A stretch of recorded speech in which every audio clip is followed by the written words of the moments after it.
घंटे में स्वागत है आपका। मैं हूं योगेंद्र। आप देख रहे हैं बड़ी खबर और बड़ी खबर में हम बात करेंगे राजनीतिक दलों के घोषणा पत्र की।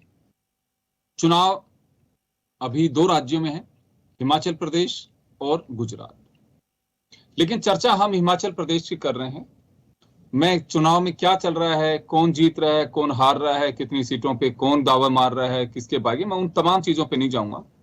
मैं उस पे जाऊंगा जो पिछले दिनों देश की संवैधानिक संस्थाओं ने चिंता जाहिर की कि राजनीतिक दल जो वादे करते हैं वो पूरे करेंगे कैसे। और जब टैक्स पेयर्स का पैसा है तो क्या वास्तव में उसकी बताया जाना चाहिए, उसकी प्लानिंग दी जानी चाहिए कि ये पैसा हम इस तरह से खर्च करेंगे। कोई भी राजनीतिक दल अपनी जेब से नहीं लगाता पैसा। जो घोषणाएं करते हैं वो टैक्स पेयर्स के पैसे के कलेक्शन के आधार पर करते हैं, वो पैसा चाहे है या नहीं है। आप टीवी स्क्रीन के ऊपर वो तमाम टेबल्स भी देखेंगे जिसमें राज्यों पे कितना कर्ज है और कैसे अनाप शनाप घोषणाएं कर दी जाती हैं। एक ने 5 लाख नौकरी कर दी तो दूसरे ने 8 लाख नौकरी कर दी। करना कुछ नहीं है, 5 का 8 करना है, बस कुछ नहीं करना। देंगे कहां से? मुफ्त में साइकिलें, बिजली, सिलेंडर, टैब, स्कूटी, ये तो मुझे लगता है कि बाड़ी आई हुई है, कोई भी दे सकता है। लेकिन जनता को विचार करना चाहिए और जवाब मांगना चाहिए कि वास्तव में ये सब कुछ कर कैसे पाएंगे आप, वो लाइन भी बताइए। तो आज हम जनहित में यही एक मुद्दा लेके आए हैं। हमारे साथ चंडीगढ़ से अभी विशेष आग्रह पे प्रमोद वशिष्ठ साहब जुड़े हुए हैं, जो हिमाचल इलेक्शन को पूरी तरह से देख के आए हैं, वापस जाएंगे। सुरेश गर्ग साहब भाजपा से हमारे साथ में हैं, कांग्रेस से पंकज शर्मा जी हैं।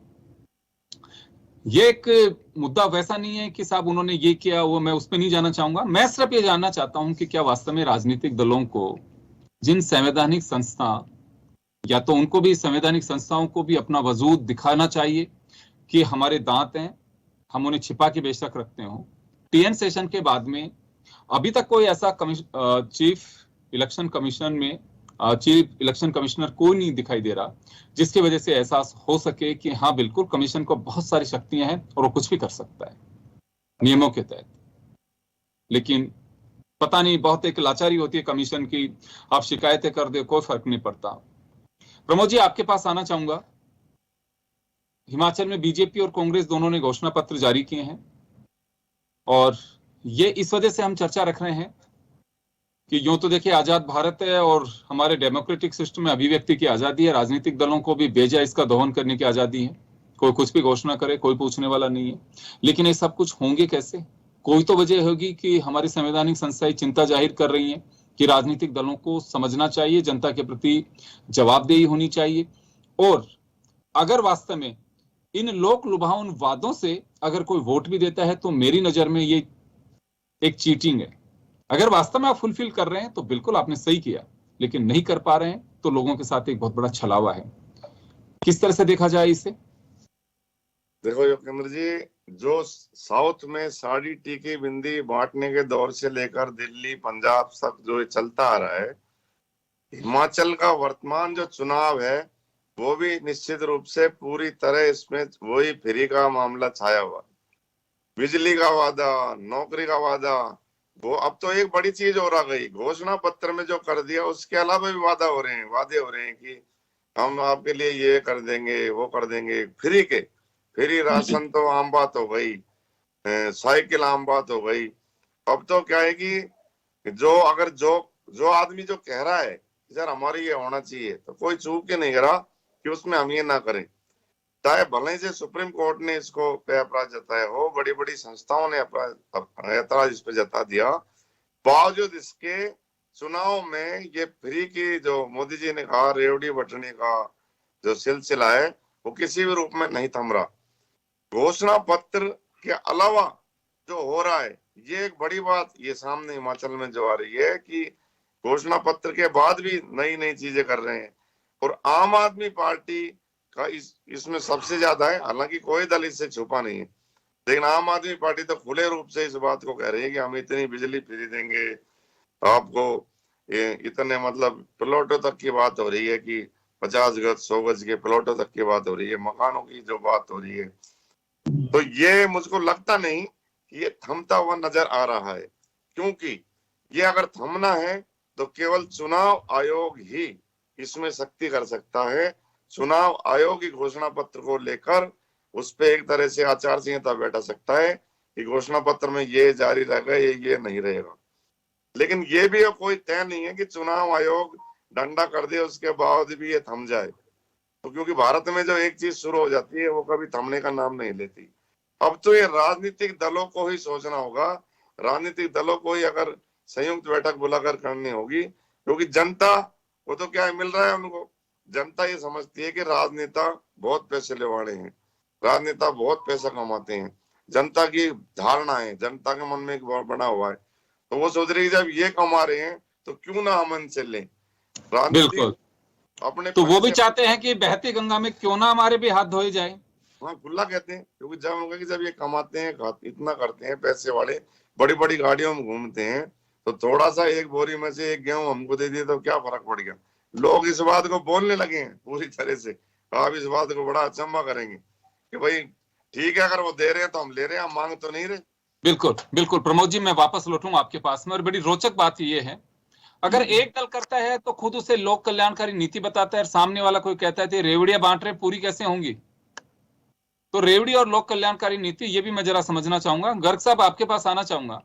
आप अगर घोषणा करते हैं तो लोक कल्याणकारी नीति, दूसरा करता है तो रेवड़ियां। और यही सवाल मेरा पंकज शर्मा से भी होगा आगे, वो सेम है, वो भी खुद की लोक कल्याणकारी नीति, सामने वाली की रेवड़ियां।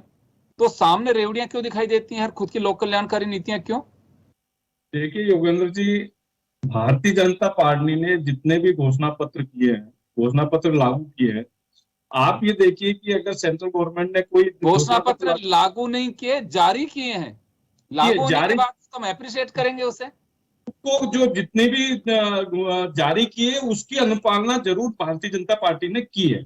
अगर मान लो कोई भी घोषणा की है तो उस घोषणा को हमने मैनिफेस्टो, जो हमारा मैनिफेस्टो, उस मैनिफेस्टो को हमने हमारे जो कार्यकाल है उसके अंदर 99% 100% उसको कंप्लीट करने की पूरी कोशिश की है। जो भी हम जो बोलते हैं वो करके दिखाते हैं, चाहे महिला सम्मान के मामले में हो, चाहे गरीब कल्याण के मामले में हो, चाहे उज्ज्वला योजना से संबंधित हो, किसी भी तरीके की जो योजना है उसको भारतीय जनता पार्टी करती है। और चुनाव आयोग के जो निर्देश है उसके अकॉर्डिंग ही है हमारी जो घोषणा है। उसके अंदर कोई इस तरह का नहीं है रेवड़ी कल्चर के भाई फ्री में बिजली दे दी, फ्री में पानी दे दिया। जो महिलाओं से संबंधित योजना है, महिला उत्थान से संबंधित योजना है, अगर गरीब महिलाओं को हम उसको एजुकेशन में बढ़ाने के लिए अगर शिक्षा से संबंधित कोई योजना ला रहे हैं, या गरीब महिलाओं के लिए अगर हम 3 सिलेंडर मुफ्त दे रहे हैं, तो वो एक गरीब महिला का उत्थान करने के लिए दे रहे हैं। अगर मेडिकल कॉलेज खोल रहे हैं तो मेडिकल कॉलेज एक हिमाचल के अंदर अगर 5 मेडिकल कॉलेज खोले जाएंगे तो हिमाचल का विकास होगा। अगर हिमाचल में किसान सम्मान निधि के अलावा कोई सम्मान निधि देते हैं तो वहां के किसानों के विकास। सेब में जो 12% जीएसटी की बात है, तो अगर वो जीएसटी, क्योंकि एक जीएसटी एक ऐसा मुद्दा है कि अगर मान लो वहां पे 12% जीएसटी रखा जाता है तो ये इस तरह की है जहां पर कोई रेवड़ी कल्चर नहीं है। और जो हम वो जो वादे कर रहे हैं उसको वादे को हम निभाते हैं। लेकिन मैं कांग्रेस के लिए कहना चाहता हूं कि भारतीय जो कांग्रेस ने राजस्थान में भी वादे किए थे। कांग्रेस ने जब चुनाव घोषणा पत्र था, यहाँ पे इनके नेता आके बोल के गए थे कि हम आप 10 गिनती गिनोगे तब हम किसानों का संपूर्ण कर्जा माफ कर देंगे। तो आप मुझे बताइए, आज 4 साल हो गए राजस्थान के अंदर किसानों का कर्जा संपूर्ण माफ नहीं हुआ। इन्होंने कहा कि किसानों को दिन में बिजली दे देंगे, लेकिन आज 4 साल हो गए किसानों को दिन में बिजली छोड़ के रात को 7 घंटे बिजली नहीं आती है। किसानों का मतलब दर्द देखिए आप। इन्होंने कहा बेरोजगारी भत्ता दे देंगे, बेरोजगारी भत्ता आज पूरे राजस्थान में आप देख लीजिए कि आज 17 लाख बेरोजगार है, मात्र 1.5 से 2 लाख लोग। चलिए मैं, लेकिन अभी ये चीज देखिए, भारतीय जनता पार्टी के मैनिफेस्टो। सुरेश जी आऊंगा, सुरेश जी मारा हूं, और मुझे भरोसा ही नहीं, उम्मीद और सब कुछ है कि आप ध्यान से सुनेंगे जब पंकज शर्मा बोलेंगे, क्योंकि आपको बड़े धैर्य के साथ सुना है उन्होंने, तो आप अभी ये भी मादा होना चाहिए कि वो बोलेंगे आपके सामने। पंकज, आपके पास आना चाहूंगा मैं। आप अगर घोषणाएं कर रहे हैं तो लोक कल्याणकारी है, दूसरी वाली पार्टी करती है तो रेवड़ियां नजर आती हैं, जैसे अभी गर्ग साहब को आ रही थी। आपको कुछ अंतर है आपकी रेवड़ियों में और इनकी रेवड़ियों में? देखिए, कांग्रेस और बीजेपी की विचारधारा में बहुत बड़ा अंतर है, इनके सोचने के तरीके में और कांग्रेस के सोचने के तरीके में बहुत बड़ा फर्क है। कांग्रेस हमेशा से जन कल्याणकारी योजनाओं को ना सिर्फ बोलती है बल्कि उनको इम्प्लीमेंट भी करती है और उनको जमीन धरातल पर उतारने का काम भी करती है। बीजेपी का तो ये है कि प्रधानमंत्री जी जब केवल दूसरे विपक्षियों को केवल प्रहार करते हैं रेवड़ियां बांटने के नाम पर, और जबकि वो खुद गुजरात में देख लीजिए, कहीं और दूसरे राज्यों में देख लीजिए, वो सिलेंडरों को फ्री में बांट रहे हैं और दूसरी चीजों का काम कर रहे हैं। लेकिन राजस्थान की सरकार ये है जो उन्होंने जो घोषणाएं की थी घोषणा पत्र में, 90% घोषणाएं अब तक लगभग कंप्लीट हो चुकी है। और दूसरी तरफ अगर मैं बीजेपी की बात करूं तो इनकी बीजेपी की ना सिर्फ दूसरे राज्यों में बल्कि केंद्र में भी जो वादों के साथ ये सरकार आई थी, वो वादों का अगर आप 5% भी देखेंगे, कैलकुलेट करेंगे, तो वो भी अभी तक पूरे नहीं है। मैं मोटे मोटे वादे तो मैं गिनवा देता हूं, भले वो महंगाई के लिए पेट्रोल की बात हो, डीजल की बात हो, गैस सिलेंडर की बात हो, और भले ही वो और जो ट्रेन के किराए की बात हो, तो सारी चीजें ऐसी है जिन पे वादे करके सरकार में आए थे, लेकिन एक भी वादा पूरा नहीं किया। इन्हें भले ही इनको डॉलर की बात करनी हो, काले धन के वापस लाने की बात करनी हो, आज डिमोनेटाइजेशन की बरसी भी है, तो हमें ये नहीं भूलना चाहिए कि आज 30 लाख करोड़ वापस कैश सर्कुलेशन में आ चुका है। तो ये एक बात करते आए थे कि आतंकवाद की कमर तोड़ देंगे और वो कर देंगे, वो सारे वादे इनके फेल हो गए। तो वादा करना और उसे इम्प्लीमेंट करना ये चरितार्थ होना चाहिए। तो कांग्रेस की सरकार ने जो घोषणाएं की थी उनको चरितार्थ भी किया है, उनको इम्प्लीमेंट भी किया है, और 90% से ज्यादा घोषणाएं राजस्थान में कांग्रेस की सरकार ने पूर्ण कर ली है। और उसके लिए पहले अभी थोड़े दिनों पहले कॉन्फ्रेंस भी हम लोगों ने की थी, और अब 4 साल कंप्लीट हो जाएंगे, उसके बाद भी हम लोग लेखा जोखा आपको देंगे। जी, लेकिन क्या लगता है पंकज, ये कुछ मुफ्त की घोषणाएं हैं, इन पे कुछ लगाम लगाया जाना चाहिए, क्योंकि टैक्स पेयर्स का पैसा होता है ये। आप एजुकेशन में करिए, आप मेडिकल एंड हेल्थ में कर रहे हैं, लेकिन दूसरी चीजें भी आप मुफ्त में बांट रहे हैं। ये हमारे यहाँ परंपरा नहीं बननी चाहिए कि अगर आप कोई बिजली कंज्यूम करेंगे तो उसका पैसा देना होगा, फ्री में क्यों? देखिए, मैं आपकी बात से बिल्कुल सहमत हूँ। जो बेसिक नेसेसिटीज हैं, जो मूल अधिकार हैं, जो मौलिक अधिकार हैं किसी भी वोटर के, लाइक आपने जैसा ऑलरेडी बताया कि शिक्षा हो, स्वास्थ्य हो, भोजन हो, इन पे हम डेफिनेटली ये सरकार की योजनाओं में शामिल होनी चाहिए। लेकिन अगर किसी को टीवी गिफ्ट कर रहे हैं या कुछ और गिफ्ट कर रहे हैं, उन पे कहीं ना कहीं इसमें एक चीज मैं और जोड़ना चाहूंगा कि उस पर कुछ हद तक हमें एक एनालिसिस करना पड़ेगा, एक एग्जामिन करना पड़ेगा कि कहाँ किस तरीके से चीजों की जरूरत है। लेकिन आप मुंह उठा के कुछ भी बोल देना, लाइक हमने टीवी दे दिया, जैसे सर ने बताया, प्रमोद सर ने कि साड़ी दे दी, बिंदी दे दी, उन पे डेफिनेटली रोक लगाना चाहिए। ये एज ए नागरिक मुझे लगता है कि होना चाहिए। सुरेश जी, आप लोगों ने भी बड़े मुफ्त में फोन बांटे हैं, अब अशोक गहलोत के फोन पे आप सवाल खड़ा कर रहे हो, क्योंकि राजस्थान की जिक्र मैं इस वजह से कर रहा हूं क्योंकि आप घूम के आओगे राजस्थान पे।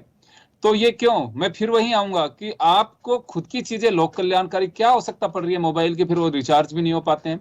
लोगों को अच्छे से शिक्षा दीजिए, उनको ये योग्य बनाइए कि वो खुद करें। वो आप लोगों को मोबाइल गिफ्ट कर दे चुनाव के दरमियान कि नेताजी पकड़िए, आपके काम आएगा सेल्फी लेने के लिए, उनके इसी योग्य बना दीजिए।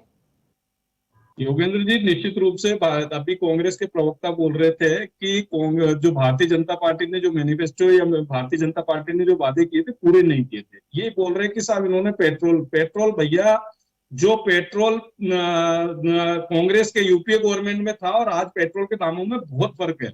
आज अगर डॉलर की प्राइजेज, प्रति बैरल प्राइजेज को देखेंगे तो उसके हिसाब से देखेंगे तो पेट्रोल की प्राइजेज है।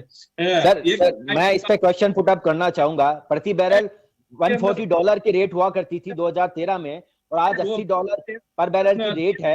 आप थोड़ा तो आप ये देखिए, सच्चाई की बात कीजिए ना। अमेरिका वगैरह के अंदर देखिए 10% से 9.5-10% के आसपास महंगाई दर है। आज भारत के अंदर महंगाई दर कंट्रोल में है। अभी ये कह रहे हैं कि साहब हमने मैनिफेस्टो में पूरे कंप्लीट कर दिए, तो ये मुझे बता दीजिए कि इन्होंने बेरोजगारी भत्तों का मैनिफेस्टो में था, वो पूरा हो गया क्या? इन्होंने चिरंजीवी योजना के अंदर ये कह रहे हैं कि साहब हमने सबको मुफ्त में इलाज करा रहे हैं। सुरेश जी, मेरा सवाल एक बार सुनिए। सुरेश जी, मेरा सवाल सुन लीजिए एक बार। मेरा कतई मोटिव ये नहीं है कि एक दूसरे को आप लोग आईना दिखाएं। मैं एक सभ्य और एक आम नागरिक के नाते मैं भी और आपसे भी अपेक्षा कर रहा हूं। आप लोग कितना जायज मानते हैं इन चीजों को? मैं वो जैसे भी पंकज शर्मा ने कहा है कि व्यक्तिगत रूप से मुझे नहीं लगता है कि कुछ चीजों को वास्तव में घोषणाएं करनी चाहिए, अवॉइड करनी चाहिए। मैं तो आपके पास आना चाहूंगा। मैं उन मुफ्त की चीजों की बात कर रहा हूं कि जिसमें आप लोग बिल्कुल ऐसे पिटारा खोल दिया, पैसा आएगा कहां से?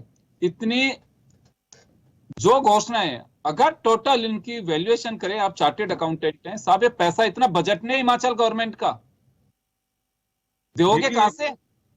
देखिए योगेंद्र जी, जो भी हमने हमारे घोषणाएं की है उसको हम निश्चित रूप से पूरा करेंगे। अगर महिला शक्तिकरण के लिए, महिला का सशक्तिकरण के लिए, महिला को अगर रोजगार दिलाने के लिए, महिला को शिक्षा दिलाने के लिए अगर हम कुछ वादा करते हैं तो निश्चित रूप से उसके वादे को पूरा करेंगे। अगर हम अप्रिशिएट करेंगे आपको। तय करना है तो उसके लिए भी भारतीय जनता पार्टी वादा पूरा करेगी। अगर गांव का विकास करना है या मेडिकल कॉलेज करना है, मेडिकल कॉलेज खोलना है, तो उसको भारतीय जनता पार्टी निश्चित रूप से करेगी। उसके अंदर कितना भी पैसा है, अगर राज्य सरकार के पास होगा तो ठीक है, केंद्र सरकार उसके अंदर सहायता करेगी। अगर वहां पे मेडिकल कॉलेज खोलना है या सेब के बागानों का विकास करना है या महिलाओं के एजुकेशन का विकास करना है या वहां के जो अल्पसंख्यक है उनका विकास करना है, तो हर चीज का भारतीय जनता पार्टी ने जो मैनिफेस्टो के अंदर जो दिया है वो निश्चित रूप से पूरा करेगी। और आप भी जानते हो कि कहां से किस तरह से पैसा आता है, क्या है कि अगर केंद्र सरकार से सहायता की जरूरत होगी केंद्र सरकार भी देगी और राज्य सरकार का जो पैसा होगा वो उसमें लगेगी। लेकिन भारतीय जनता पार्टी के ऊपर आप भ्रष्टाचार का आरोप नहीं लगा सकते, जबकि कांग्रेस की जहां जहां सरकार दोनों पे नहीं लगा रहे सर, हम तो दोनों पे नहीं लगा रहे। किसने कहा कि भ्रष्ट पार्टियां, भ्रष्टाचार आई नहीं, देश में नहीं है। सर मैं ये कह रहा हूं कि जब इनके नेता ये बोलते हैं कि 1 रुपया चल के 85 पैसे भ्रष्टाचार में, हम 1 रुपए को 1 रुपए में लगा देंगे, तो जब 1 रुपया अगर पूरा ही पूरा उसमें इन्वेस्टमेंट में या उसमें डेवलपमेंट में पैसा लगा देंगे तो वो आप देखिए ना डेवलपमेंट किस तरह से होगा। इनका उद्देश्य ये था कि 1 रुपया देके 85 पैसे को भखाना और 15 पैसे डेवलपमेंट में लगाना, इसलिए इनका पर्याप्त मात्रा में डेवलपमेंट नहीं होता था। लेकिन भारतीय जनता पार्टी पूरा की पूरा पैसा डेवलपमेंट में, विकास में लगाएगी, तो हिमाचल का जो विकास है वो पूर्ण रूप से होगा और भारतीय जनता पार्टी को दोबारा सरकार बनाने का मौका मिलेगा। क्या बात है, बहुत अच्छी बात है। पंकज जी सुना आपने, प्रभावित होना चाहिए आपको गर्ग साहब से? जी बिल्कुल नहीं, इनको तो साहब अगर मोदी जी कोई काम करते हैं तो इनको तो तकलीफ तो होती है साहब, इनको तो उसमें तो क्या है। अगर चलिए, लेकिन मैं तो कुछ चीजें जानना चाहूंगा आपसे, तो उसमें तो तकलीफ होगी ना। आज मान लो ये नोटबंदी की बात कर रहे हैं, नोटबंदी के बाद में देखिए हमारे रेवेन्यू कितना जनरेट हुआ है। आज देखिए आप जीएसटी कलेक्शन कहां से कहां पहुंच गए, आप डायरेक्ट टैक्सेज, इनडायरेक्ट टैक्सेज, उसमें देखिए आप आज देश का जीएसटी तो आना था। उन्होंने ये नहीं कहा, उन्होंने 2-3 चीजें कही हैं कि टेररिज्म को खत्म करने की बात थी, ब्लैक मनी आउट हो जाएगी, उनकी बातें कर रहे थे ये। तो अगर ब्लैक मनी, सुनिए खैर आज ये देखिए नोटबंदी का मुद्दा नहीं है, लेकिन आप कह रहे हैं तो, क्योंकि ये बहुत बार लोग सवाल खड़ा करते हैं लेकिन किसी के पास में आज तक जवाब ना आरबीआई ने दिया ना आपकी पार्टी ने दिया है कि 20 लाख करोड़ रुपए अगर सर्कुलेशन में थे तो 99% पैसा अगर आ गया तो हिंदुस्तान में ब्लैक मनी का इतना हुआ बना हुआ तो ब्लैक मनी थी नहीं, मतलब खैर मैं नहीं लूंगा। देखिए मैं माफी चाहूंगा, मैं इस मुद्दे पे नहीं जाना चाहूंगा, पूरे बहस इसी पे चली जाएगी। मैं प्रमोद जी आपके पास आना चाहूंगा। एक और चल रही है इसमें बात, हिमाचल में इस वक्त घोषणा पत्र जारी कर रहे थे नड्डा माफ करिएगा, तो उस समय कह रहे थे कि डबल इंजन की सरकार, प्रियंका गांधी कह रही थी कि डबल इंजन की सरकार कहां से चलेगी, पेट्रोल ही खत्म हो गया उसमें। तो ये इंजन कहां से चल रहे हैं, ये पहाड़ी क्षेत्र में इंजन दौड़ पा रहे हैं दोनों के विकास के? जोगेंद्र जी, आप किसी भी हिमाचल नहीं, किसी भी स्टेट को आप ले लो, 50,000 करोड़ से ज्यादा का इन पर लोन है। हिमाचल लगभग 70,000 करोड़ के लगभग ऐसा कुछ फिगर बताए गए थे। और इस जगह तो प्रियंका, डबल इंजन की सरकार तो हर जगह एक मुद्दा बना हुआ है कि डबल इंजन है कि केंद्र से पैसा ले लेंगे, राज्य को आ जाएगा, राज्य फिर आपका विकास कराएगा, ये धारणा है। लेकिन आप इस बात को क्यों बोल रहे हैं कि योजना तो ये भी थी स्मार्ट सिटी बनाने की, बड़ी योजना थी, महत्वाकांक्षी योजना तो ये भी थी स्मार्ट विलेज बनाने की, तो योजना तो बड़ी बड़ी, और एक बड़ी योजना नदियों को जोड़ने की भी थी। अगर आप इस गहराई में जाएंगे ना तो ये सारी बजट के अभाव में ही दम तोड़ गई। क्योंकि जब आप फ्री की रेवड़ियां बांटोगे, फ्री में बिजली दोगे, फ्री में सब कुछ करोगे, फ्री बस हमको सत्ता चाहिए, कुर्सी आ जाए, फिर चाहे से कर्ज होता रहे राज्य सरकारों पर। राज्य सरकार की किसकी स्थिति अच्छी है? दिल्ली के बताते हैं कि दिल्ली थोड़ा सा लेवल में है, लेकिन और जगह आप बता दिए, हिमाचल को देख लिए। अब चाहे से प्रियंका गांधी कहे या नड्डा जी कहें डबल इंजन की सरकार, लेकिन वो पहले उसको जो घोषणाएं कर रहे हैं उनका जनता के सामने ये तो रखें कि हमारे पास आवक यहाँ से होगी, हम यहाँ से पैसा कमाएंगे और यहाँ पैसा लगाएंगे। इस बात को तो कोई बताता ही नहीं। जब पैसा आपके पास है ही नहीं तो आप कैसे नौकरियां दे देंगे, कैसे आप विकास कर लेंगे? फिर वही वाली बात होगी कि भगवंत मान शपथ लेते ही पहुंच गया मोदी जी के पास 50,000 करोड़ देने। देखिए प्रमोद जी मैं बता देना चाहता हूँ, देखो यूपी पे 6.53 लाख करोड़ रुपए का कर्ज है, तमिलनाडु 6.59 लाख करोड़, महाराष्ट्र 6.08 लाख करोड़, पश्चिम बंगाल 5.62 लाख करोड़, राजस्थान 4.